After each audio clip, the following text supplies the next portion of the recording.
Hello. Welcome to my channel. Long before cities rose and walls of stone were built, humanity discovered a simple truth. The reeds along the river could become more than plants.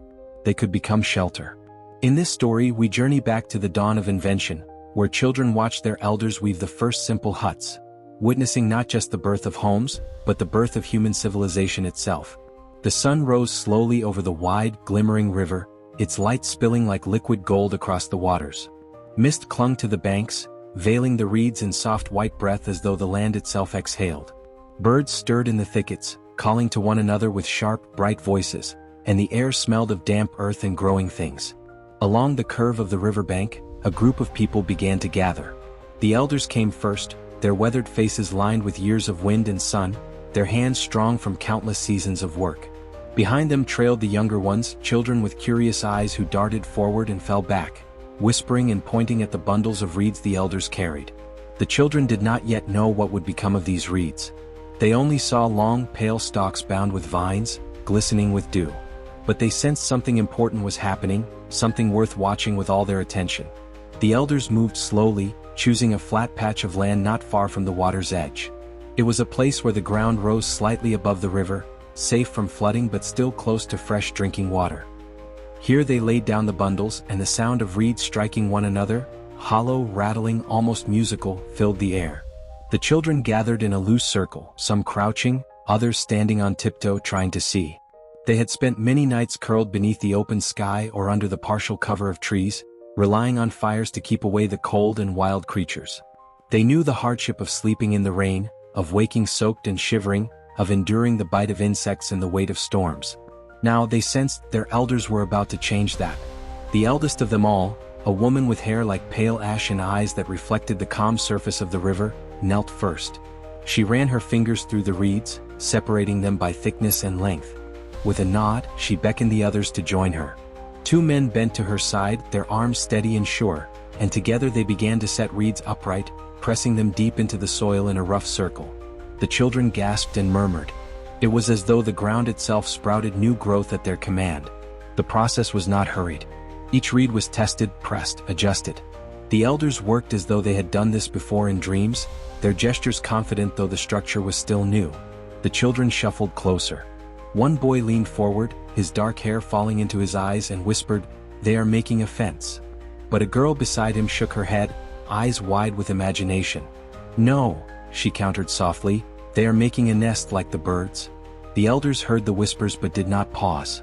Their hands moved with rhythm, weaving the reeds together in pairs, binding them with twisted strands of river grass. The reeds bent and overlapped, one sliding under another, then over until the pattern began to hold.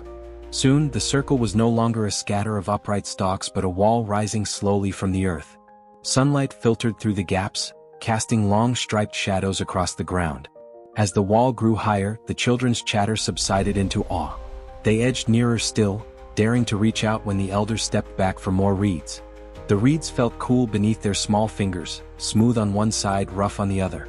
Some of the children giggled as they tapped them together, discovering the hollow sound. Others pressed their cheeks to the woven surface, marveling at its firmness. For the first time, they understood that reeds were not only food for animals or cover along the river. Reeds could become something greater, something to protect them. By midday, the elders had woven the reeds into a sturdy circle chest high. The children now sat in clusters, watching as one man lashed long, thicker stalks across the top, forming a frame. His arms strained with the effort, sweat darkening his skin, but his face remained steady, focused. Another elder climbed upon the half-made wall, balancing with surprising ease for his age, and bent the reeds inward, forcing them to meet above. The children gasped again as the structure took on a new shape, no longer a ring but a dome like the shell of a great tortoise. The eldest woman, the one with hair of ash, stepped back and surveyed their work. She spoke a few quiet words, her voice carrying the weight of decision. The others nodded. Together they gathered armfuls of broad leaves, grasses, and more reeds. With patient movements, they layered them across the bent frame, tucking each piece tightly into the weave so the covering grew dense. Slowly, the open dome became enclosed, shadows deepening inside until it was a space apart from the world. The children could hardly contain their excitement. They crowded at the narrow opening left at the front, peering into the dim interior. One bold child ducked inside and squealed with delight. It was cool within, shielded from the sun, and though faint slivers of light pierced the walls, the air felt hushed, almost sacred. Soon others followed, crawling inside, lying on the ground, testing the feel of it. Their laughter rang out, startling a flock of birds from the nearby trees. The elders allowed this, smiling faintly, watching with the calm satisfaction of those who had given a gift. They had built not only shelter but a lesson, a vision for the children to carry. For now the little ones would know that human hands could shape the world, could turn the raw offerings of nature into safety. Evening approached, painting the sky with streaks of orange and purple. The first shelter stood completed, a simple hut of woven reeds, yet it seemed monumental. Smoke curled from the nearby fire as women roasted fish and roots, and the scent mingled with the sweet smell of fresh reeds. The children still lingered around the shelter, touching it again and again, as if afraid it might vanish if they did not keep watch. One elder called them close. He knelt, pointing to the reeds, showing them how each stalk leaned upon another. He plucked a single reed loose and the wall sagged. He pressed it back and the wall held firm. Together, he said, though his language was older than words as we know them. The children understood. Their eyes gleamed with the realization that strength was not only in the body of one but in the binding of many. That night, some of the children were allowed to sleep inside the hut. They curled together on mats of grass, listening to the patter of night insects outside, marveling at the strange quiet inside.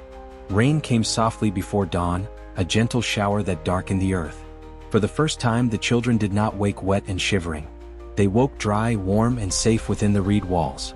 Their hearts swelled with pride as they ran out to the others, declaring what they had felt, the comfort of shelter. The elders built more in the following days, each hut sturdier and better than the last. Children carried reeds and grasses, learning to weave small mats, imitating the patterns of their elders. The village began to change before their eyes.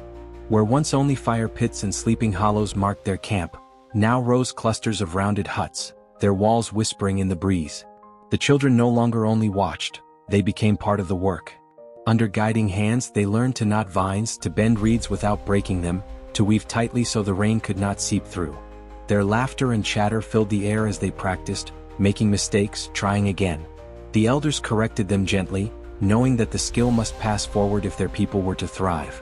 And so it was that the first simple shelters came to be, born from reeds and human hands, witnessed and remembered most keenly by the children. These children would grow into the next generation of builders, carrying with them the memory of awe, the lesson of unity, and the promise of safety. The huts stood as more than dwellings. They were symbols, of vision, of cooperation, of the moment humanity first declared, "Here we belong and here we will endure." The reeds, once merely swaying grasses by the water, had become walls, roofs, and homes. And the children, once only watchers, had become keepers of the story, guardians of the knowledge that from the simplest of things, greatness can rise.